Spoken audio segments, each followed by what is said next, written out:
بسم اللہ الرحمن الرحیم۔ صراط الصالحین، جلد اول، ترتیب و تالیف سید امیر خان نیازی رحمۃ اللہ علیہ۔ باب صوم،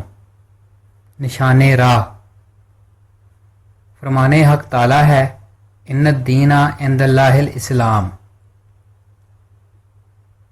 سورہ آل عمران آیت نمبر 19۔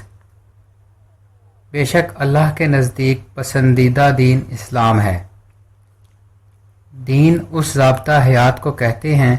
جس کو اپنا کر انسان اللہ کی معرفت و وصال حاصل کرتا ہے اور گھر کے وحدت ہو کر تقدیر الہی سے موافقت اختیار کرتا ہے۔ دین اسلام سے مراد وہ ضابطہ حیات ہے جس کا مرکز و محور تسلیم و رضائے الہی ہے،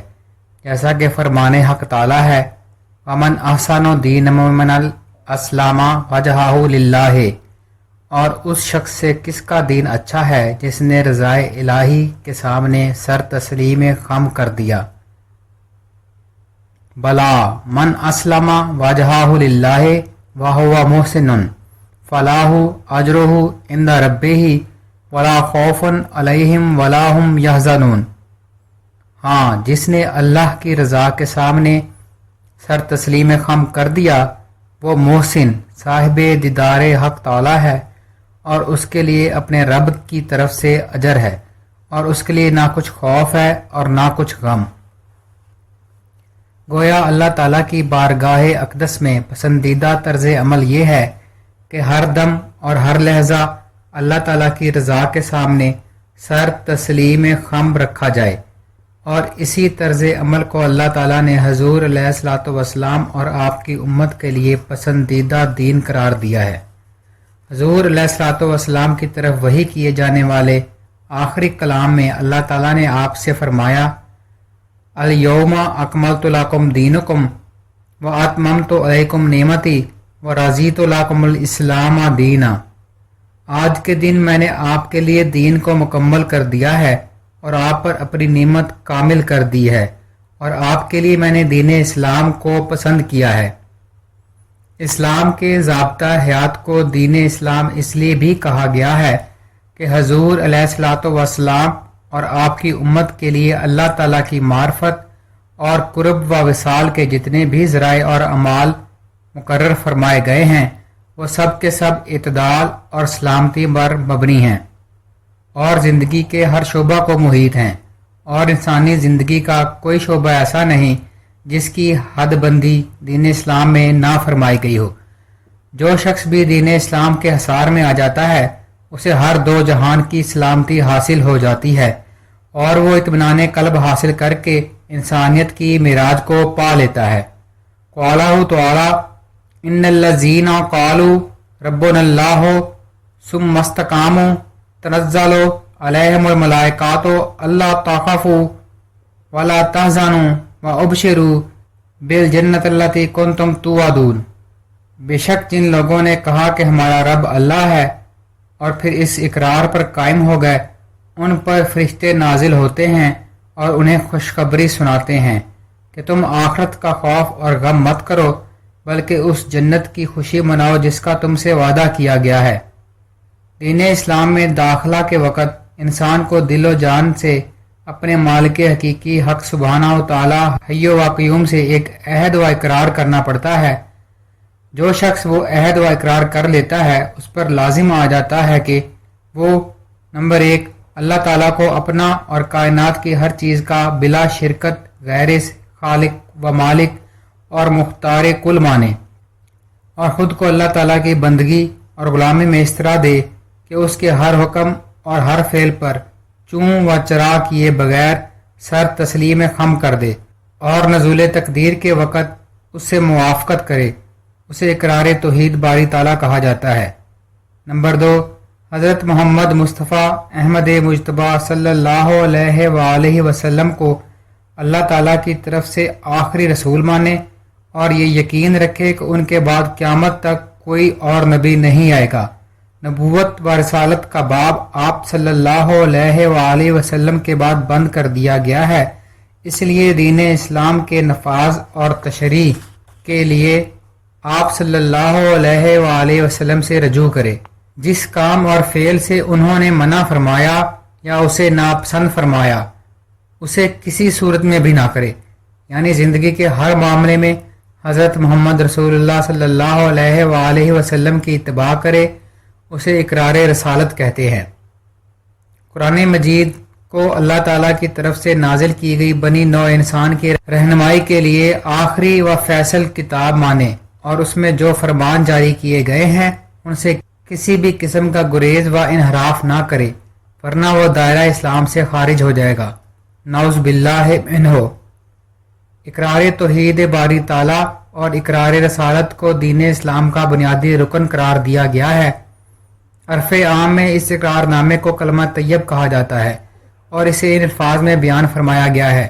لا الہ الا اللہ محمد الرسول اللہ،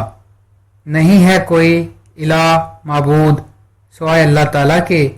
اور محمد صلی اللہ علیہ وآلہ وسلم اللہ کے رسول ہیں۔ الہ کے معنی ہے معبود، یعنی ایسی ہستی جس کی عبادت کی جائے، اور عبادت کے معنی ہے بندگی، غلامی، فرما برداری اور تابع داری۔ اس لیے لا الہ الا اللہ کے معنی یہ ہیں کہ اللہ تعالیٰ کے سوا کوئی اور ہستی ایسی نہیں ہے جس کی بندگی کی جائے،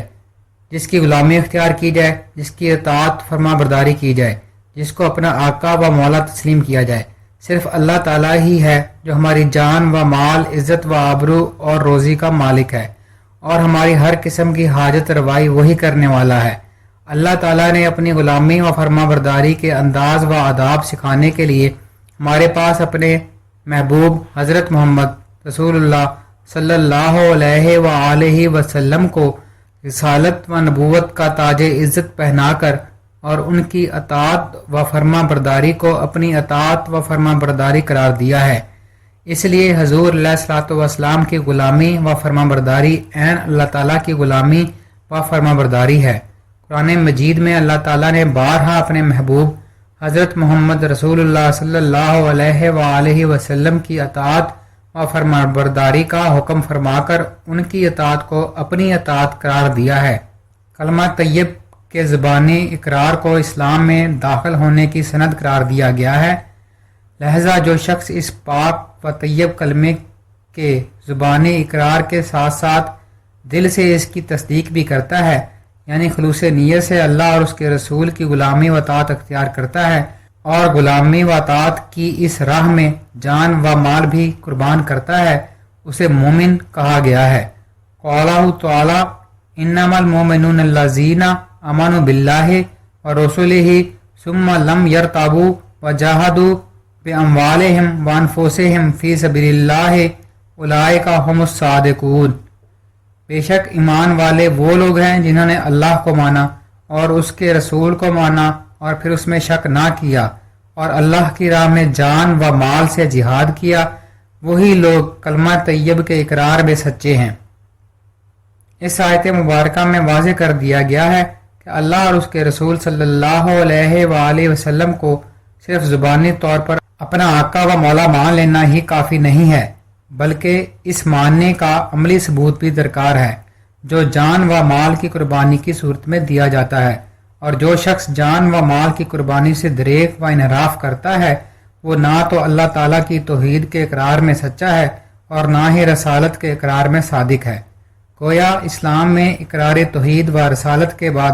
سب سے اہم ستون دین جذبہ جہاد ہے، جو زندگی کے ہر شعبے اور ہر لمحے پر سایہ فگن ہے۔ عبادت کا کوئی بھی رکن جذبہ جہاد کے بغیر ممکن نہیں ہے۔ نماز، روزہ،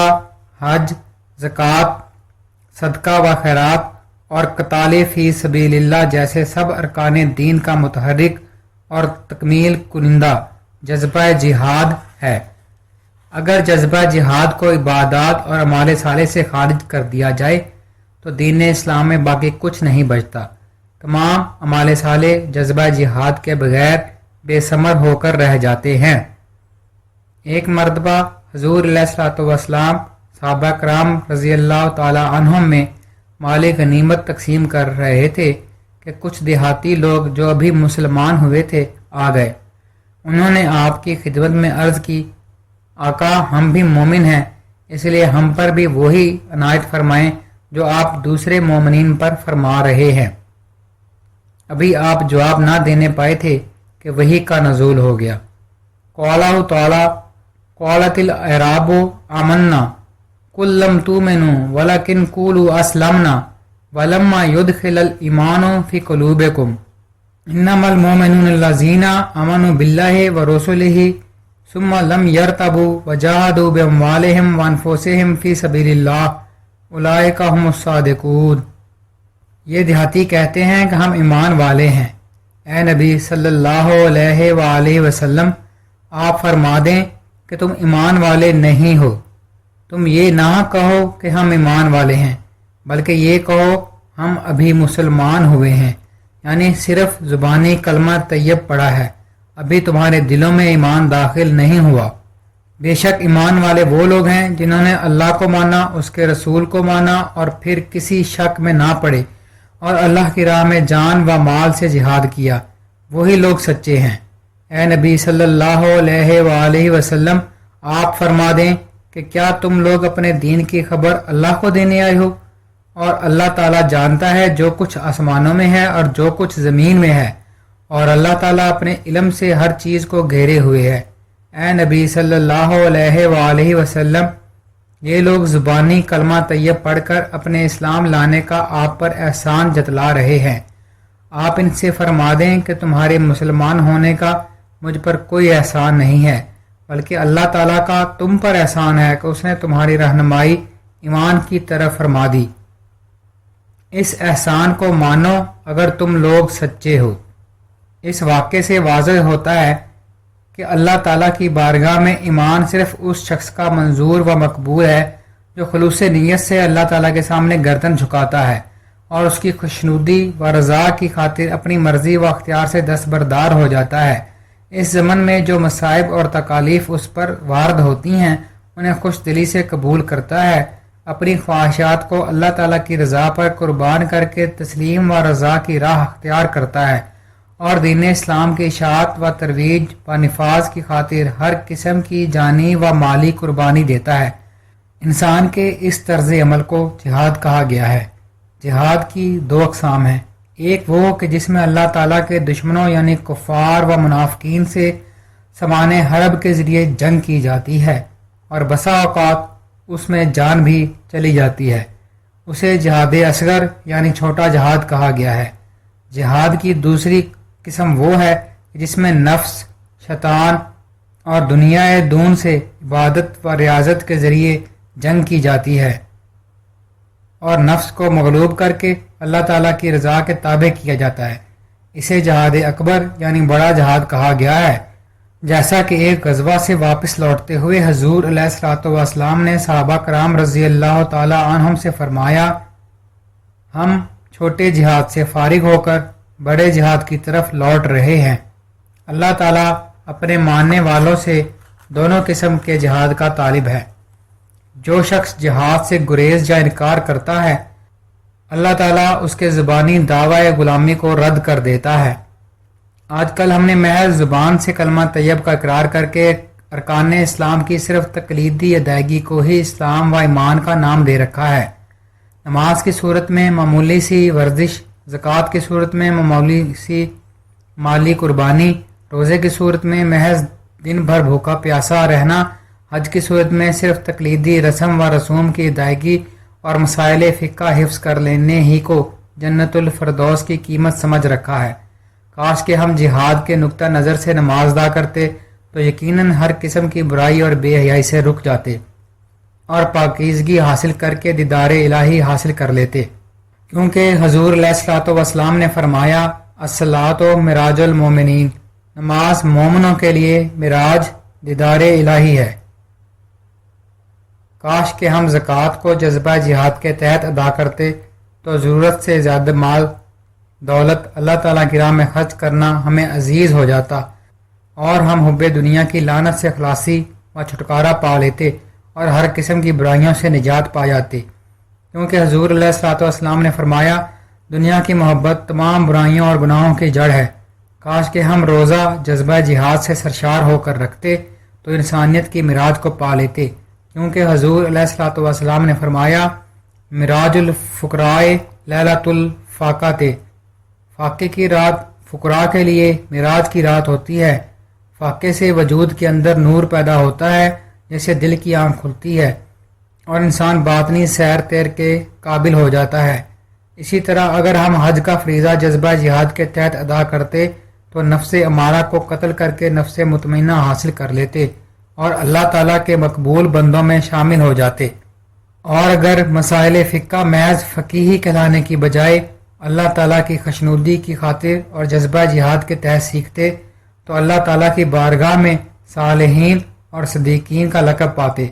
کیونکہ فرمایا گیا ہے کہ فقہ کا ایک مسئلہ سیکھنا 1 سال کی بے ریا عبادت سے افضل ہے۔ انسان جب تصدیق دل کے ساتھ کلمہ طیب پڑھتا ہے تو مومن بن جاتا ہے، اور اب اس کے لیے خلافت الہیہ کا بار اٹھانے کی تربیت کا مرحلہ آتا ہے، جس کے لیے ہادی اور ہدایت دونوں کی ضرورت ہوتی ہے۔ ہدایت قرآن کی شکل میں ہے اور ہادی حضور علیہ الصلوۃ والسلام کی صورت میں بھیجے گئے۔ ہدایت و تربیت کے لیے جب بھی اللہ تعالیٰ نے حکم جاری فرمایا، اس کا آغاز یا ایھا الذین آمنوا، اے ایمان والو کے خطاب سے فرمایا۔ مثلا اے ایمان والو نماز قائم کرو، اے ایمان والو زکوٰۃ دو، اے ایمان والو روزے رکھو، اے ایمان والو حج کرو وغیرہ۔ معلوم ہوا کہ ایمان بھی ابتدائی درجہ ہے کہ ایمان کے بعد ترتیب کا مرحلہ آتا ہے جو مومن کو معراج انسانیت پر پہنچانے کا ذریعہ ہے۔ تربیت مومنین کے لیے احکام الہی کو ہادی حضور علیہ الصلوۃ والسلام کے واسطہ اور ذریعہ سے جاری و نافذ کیا گیا ہے، اس لیے کہ ہادی کے بغیر اللہ تعالیٰ کی معرفت اور پہچان ممکن ہی نہیں، اور جب تک انسان کو اللہ تعالیٰ کی معرفت اور پہچان حاصل نہ ہو وہ اللہ تعالیٰ کی بندگی اور غلامی مکمل طور پر نہیں کر سکتا۔ ہم نفسانی لوگ اللہ تعالیٰ کے وجود کو صرف نظریاتی طور پر مانتے ہیں اور قبول کرتے ہیں، اس اندیکھے خدا کو جانتے اور مانتے ہیں جس کے ہم نہ تو لطف و کرم سے واقف ہیں اور نہ ہی قہر و غضب کے شناسا ہیں۔ اس لیے نہ تو ہم اللہ تعالیٰ پر بھروسہ کرتے ہیں اور نہ ہی اس سے ڈرتے ہیں۔ ہمارے سامنے اگر کوئی سانپ آ جائے تو جب تک وہ ہماری نظروں کے سامنے رہے گا ہماری پوری توجہ اسی کی جانب لگی رہے گی، لیکن اللہ تعالیٰ کے بارے میں ہماری یہ حالت ہے کہ حالت نماز میں بھی ہماری توجہ اللہ تعالیٰ کی طرف قطع نہیں ہوتی، اس لیے کہ ہمیں سانپ کی معرفت حاصل ہے اور اللہ تعالیٰ کی معرفت حاصل نہیں ہے۔ معرفت الہیہ کے اسی فقدان نے ہمیں گمراہی کی راہ پر ڈال رکھا ہے۔ ہم لوگ محسوس نظر پیک کر کے عادی و خوگر ہیں۔ اللہ تعالیٰ علیم و خبیر ہے اور ہماری اس کمزوری سے اچھی طرح باخبر ہے، اس لیے اس نے اپنا پیکر محسوس حضور علیہ الصلوۃ والسلام کی صورت میں مہیا فرما کر ہدایت و رہنمائی کی حجت تمام فرما دی ہے۔ قال تعالیٰ قد جاءکم برہان من ربکم، تحقیق تمہارے رب کی طرف سے تمہارے پاس حضور علیہ الصلوۃ والسلام کی صورت میں واضح نشانی آ گئی۔ حضور علیہ الصلوۃ والسلام نے اس معاملے کو یوں بیان فرمایا، جس نے مجھے دیکھا بے شک اس نے حق سبحانہ تعالیٰ کو دیکھا، من رآنی فقد رأى الحق۔ قال تعالیٰ ان الذین یبایعونک انما یبایعون اللہ ید اللہ فوق ایدیہم۔ اے نبی صلی اللہ علیہ وآلہ وسلم، بے شک جن لوگوں نے آپ سے دست بیعت کی انہوں نے اللہ تعالیٰ سے دست بیعت کی، ان کے ہاتھوں پر اللہ تعالیٰ کا ہاتھ ہے۔ صحابہ کرام رضی اللہ تعالیٰ عنہم نے حضور علیہ الصلوۃ والسلام کی اس شان کو خوب سمجھا اور پوری دل جمی سے حضور علیہ الصلوۃ والسلام کی اطاعت کو حرز جان بنا لیا۔ ان پر جان نثاری کی ایسی ایسی مثالیں قائم کی کہ عقل و خرد حیران و پریشان ہو کر دیکھتی رہ گئی۔ یہی وجہ ہے کہ صحابہ کرام رضی اللہ تعالی عنہم اللہ تعالیٰ کی بارگاہ میں سرخرو ہو کر رضی اللہ تعالی عنہم کا مرتبہ پا گئے۔ حضور علیہ الصلوۃ والسلام طبعی طور پر جب اپنی امت سے پردہ فرما گئے تو اللہ تعالیٰ نے اولیاء کرام کو ان کے قائم مقام اور نائبین کے طور پر ہمارے درمیان اپنا پیکرے محسوس بنا کر بھیجا،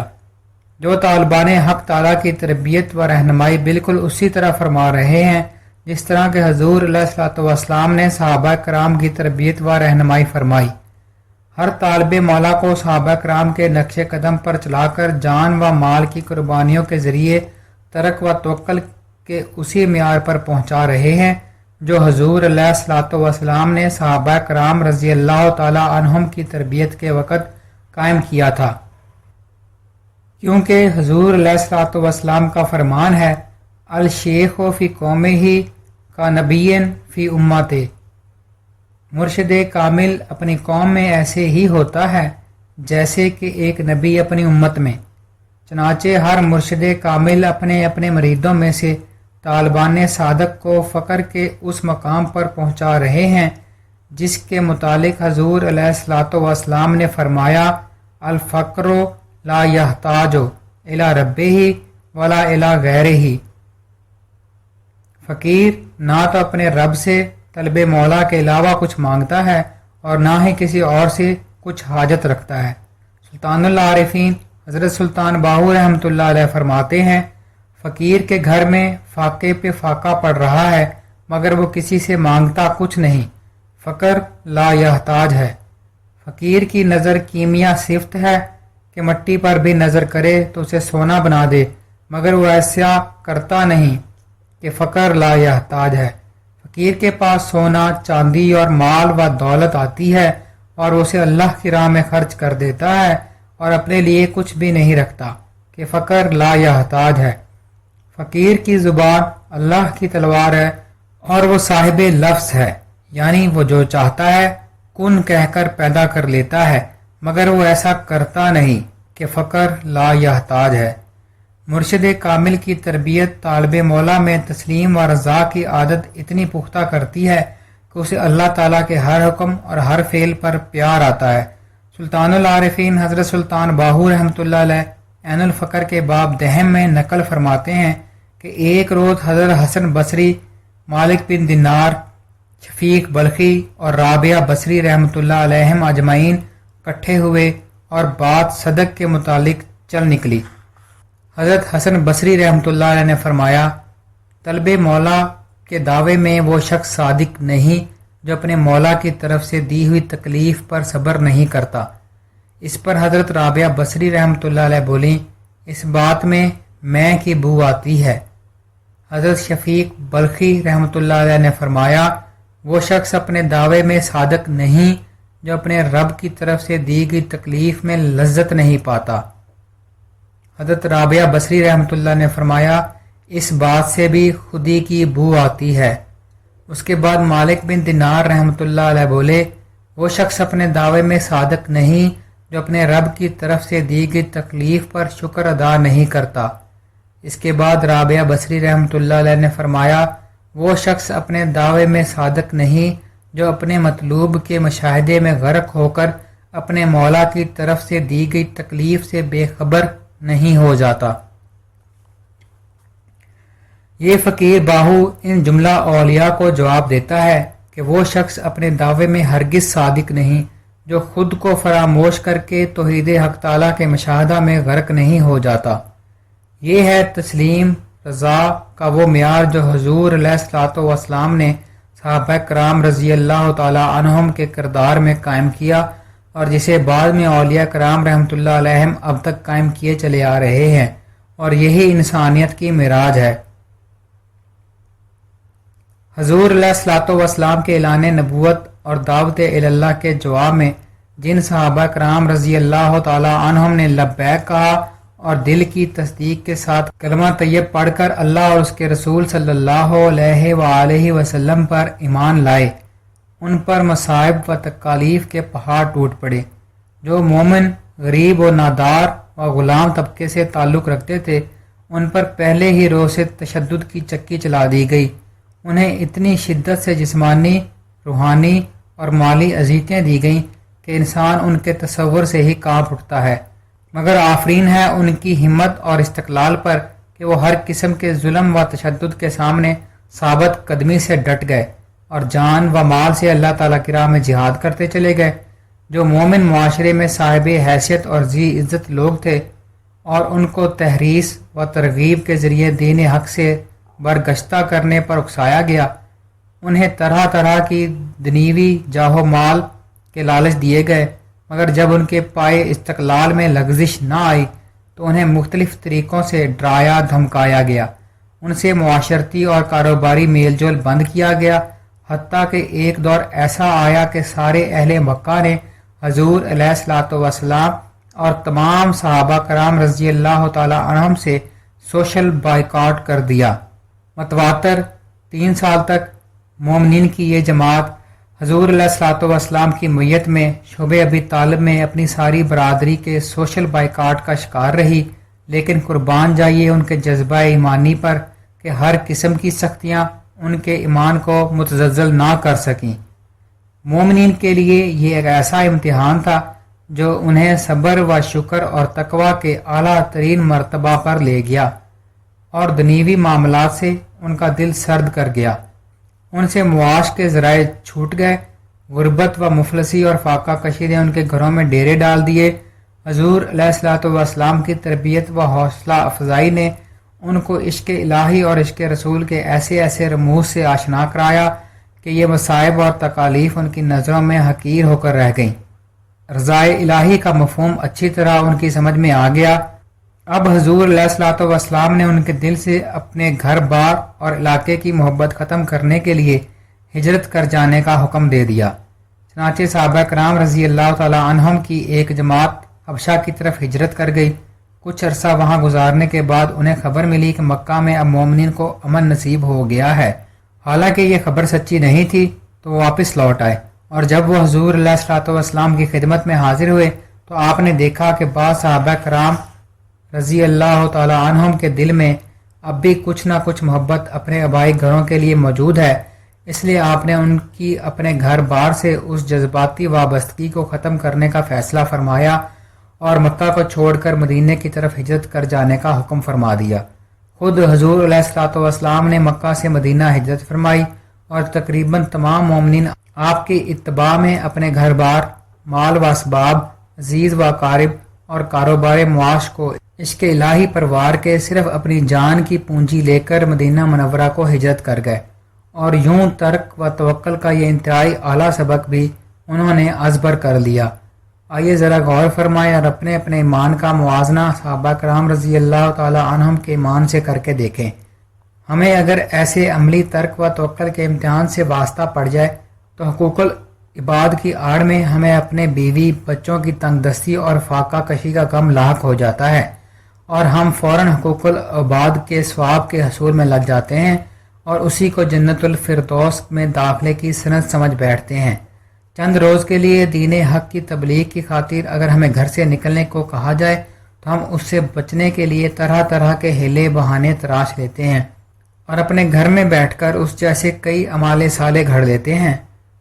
توون و کرہن اگر ہم چند روز کے لیے گھر سے نکلنے کی قربانی دے بھی ڈالیں تو لوگ ہمیں بیوقوف، احمق، نادان اور ان جیسے کئی اور نادر القاب دے ڈالتے ہیں اور ہماری شان میں اس قسم کے تبصرے نشر کرتے ہیں، لو جی اچنگا بھلا آدمی تھا، معلوم نہیں اسے کیا ہو گیا ہے کہ یکدم اپنا کاروبار چھوڑ کر گھر سے نکل گیا ہے، اسے گھر میں بیوی بچے بھی نظر نہ آئے۔ کیا حضور علیہ الصلوۃ والسلام نے نہیں فرمایا کہ پہلے اپنے بیوی بچوں کے حقوق پورے کرو؟ اس کے برعکس اگر کوئی شخص دولت کمانے کے لیے اپنا ملک بھی چھوڑ دے اور 3 4 سال تک متواتر بیوی بچوں سے دور رہے تو کوئی مضاحکہ نہیں، کوئی اعتراض نہیں کرتا، نہ تو کسی کو بیوی کے ازدواجی حقوق کا خیال آتا ہے اور نہ ہی بچوں کے پیار کے حقوق کا خیال آتا ہے، کیونکہ ان کی نظر صرف اس دولت پر لگی رہتی ہے جو وہ باہر سے کما کر لاتا ہے۔ گویا اس دور میں ہمارا مذہب اور ایمان صرف دولت کمانے تک محدود ہو کر رہ گیا ہے۔ اگر اس ذہنیت کے لوگ حضور علیہ الصلوۃ والسلام کے دور میں ہوتے تو ان کے اس رویے کی بنا پر صحابہ کرام رضی اللہ تعالی عنہم انہیں یقیناً منافق کہہ کر پکارتے۔ صحابہ کرام رضی اللہ تعالی عنہم جب ترک و توکل کی اس بھٹی سے گزر گئے تو اللہ تعالیٰ کی راہ میں انہیں جانیں قربان کرنے کا حکم ملا، اور تاریخ گواہ ہے کہ یہ قربانی انہوں نے اس شان سے دی کہ دنیا آج تک حیران چلی آتی ہے۔ جنگ بدر کے لیے حضور علیہ الصلوۃ والسلام نے جب مجاہدین کا انتخاب شروع فرمایا تو 9 خیز لڑکے بھی انتخاب میں حصہ لینے آ گئے۔ ایک لڑکے نے دیکھا کہ حضور علیہ الصلوۃ والسلام بچوں کا انتخاب نہیں فرما رہے تو وہ صف میں پنجوں کے بل اکڑ کر کھڑا ہو گیا تاکہ دور سے مجاہدین سے قد میں برابر نظر آئے، اور وہ منتخب کر لیا گیا۔ اسے منتخب ہوتا دیکھ کر ایک اور لڑکا بھاگ کر حضور علیہ الصلوۃ والسلام کی خدمت میں حاضر ہوا اور عرض کی، یا رسول اللہ صلی اللہ علیہ وآلہ وسلم، آپ نے مجھے تو جنگ میں حصہ لینے سے روک دیا ہے، لیکن اس لڑکے کو آپ نے اجازت عطا فرما دی ہے، حالانکہ یہ طاقت میں مجھ سے کم تر ہے۔ آپ اس سے میری کشتی کروا دیں، اگر میں اس سے ہار جاؤں تو بے شک مجھے جہاد میں حصہ لینے کی اجازت نہ دی جائے، لیکن اگر یہ مجھ سے ہار جائے تو پھر مجھے بھی اجازت عطا ہو۔ حضور علیہ الصلوۃ والسلام نے اس کی درخواست منظور فرما لی۔ چنانچہ دونوں لڑکے جب کشتی کے لیے میدان میں اترے تو دوسرے لڑکے نے پہلے لڑکے سے آہستہ سے کہا، بھائی یہ تو میں مانتا ہوں کہ تو مجھ سے زیادہ زور آور ہے اور میں تجھے نہیں گرا سکتا، لیکن میں تجھ سے امید رکھتا ہوں کہ تو مجھ سے جان بوجھ کر کسی بہانے سے ہار جا تاکہ میں بھی جہاد میں حصہ لے سکوں۔ چنانچہ اس کی خواہش کا احترام کرتے ہوئے پہلے لڑکے نے کسی نہ کسی بہانے سے یہ کشتی ہار دی۔ اس طرح وہ دوسرا لڑکا بھی جنگ بدر کا مجاہد بن گیا۔ جنگ بدر ہوئی اور دنیا کی آنکھ نے یہ عجیب منظر دیکھا کہ اس جنگ میں مومنین اپنے قریب ترین عزیز و اقارب سے جنگ لڑ رہے ہیں، اس لیے کہ ان کے عزیز و اقارب اللہ تعالیٰ اور اس کے رسول صلی اللہ علیہ وآلہ وسلم کے دشمن ہیں۔ کہیں بھائی بھائی سے لڑ رہا ہے اور کہیں باپ اور بیٹا مد مقابل ہیں، اور کسی قسم کی رد و رعایت کے بغیر محض اللہ اور اس کے رسول صلی اللہ علیہ وآلہ وسلم کی خوشنودی کے لیے ان پر تلوار چلا رہے ہیں۔ اس جنگ کے کافی عرصہ بعد جب حضرت ابو بکر صدیق رضی اللہ تعالی عنہ کے صاحبزادے حضرت عبد الرحمن بن ابو بکر رضی اللہ تعالی عنہ ایمان لے آئے تو ایک روز انہوں نے کہا، ابا جان، جنگ بدر میں 2 مرتبہ آپ میری تلوار کی زد میں آئے، لیکن میں آپ سے درگزر کر گیا۔ اس پر حضرت ابو بکر صدیق رضی اللہ تعالی عنہ نے فرمایا، مجھے اپنے رب کی قسم، اس وقت اگر تم میری تلوار کی زد میں آ جاتے تو میں تجھ سے ہرگز رعایت نہ کرتا۔ حضور علیہ الصلوۃ والسلام نے صحابہ کرام رضی اللہ تعالی عنہم کی تربیت اس انداز سے فرمائی کہ ان کے دل میں بجز محبت الہی اور عشق رسول صلی اللہ علیہ وآلہ وسلم کے اور کوئی جذبہ رہا ہی نہیں۔ اللہ تعالیٰ کی محبت کی راہ میں جو چیز بھی حائل ہوئی، کمال بے نیازی سے انہوں نے بغیر کسی تردد کے اسے تباہ کر ڈالا۔ اتباع رسول صلی اللہ علیہ وآلہ وسلم میں اس قدر راسخ ہوئے کہ حضور علیہ الصلوۃ والسلام کے وصال کے کافی عرصہ بعد 2 صحابی کہیں جا رہے تھے کہ ایک مقام پر راستہ 2 طرف بٹ گیا۔ ایک طرف کا راستہ لمبا تھا اور دوسری طرف کا راستہ مختصر تھا۔ ایک صحابی مختصر راستے کی طرف بڑھے تو دوسرے نے اسے روک کر کہا، ادھر سے نہیں جانا بلکہ اس لمبے راستے کی طرف سے جانا ہے، کیونکہ ایک مرتبہ حضور علیہ الصلوۃ والسلام اسی مقام پر تشریف لے گئے تھے جہاں اب ہم جا رہے ہیں، اور وہ اس لمبے راستے کی طرف لے گئے تھے۔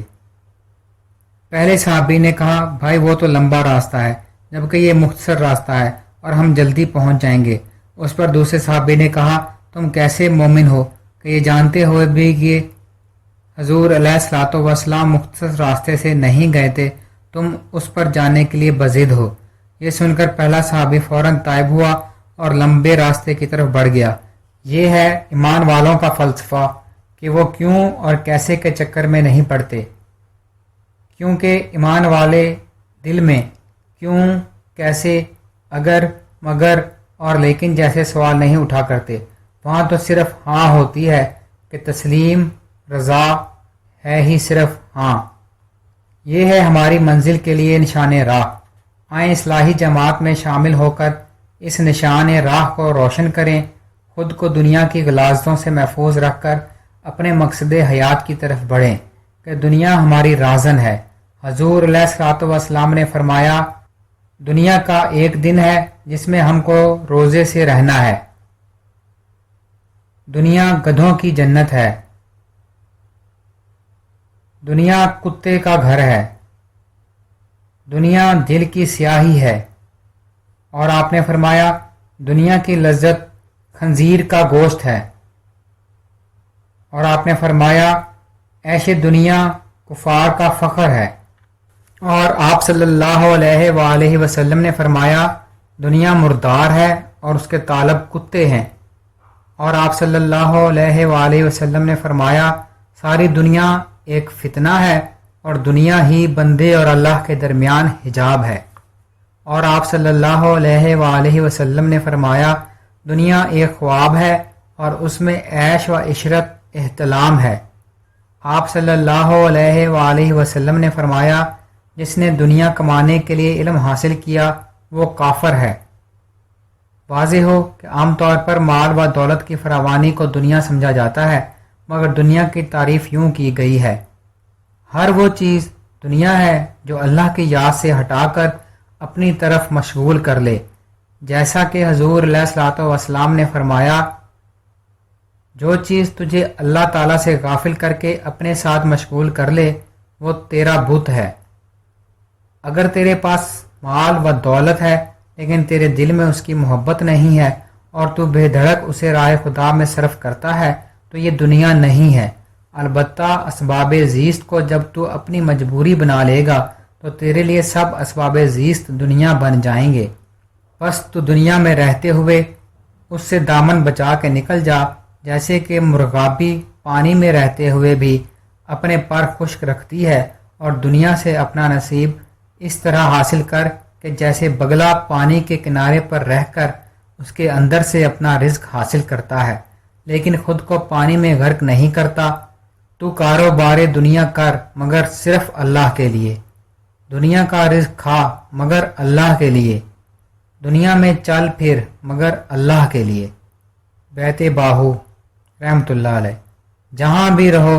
دنیوی بکھیڑوں سے الگ ہو کر با خدا رہو۔ میں یہ نہیں کہتا کہ تم جہان بھر سے علیحدگی اختیار کر لو، بلکہ جو کام بھی کرو اس میں یاد خدا سے رہو۔ جس حال میں رہو اپنی نظر توحید حق سبحانہ و تعالیٰ کے استغراق پر رکھو کہ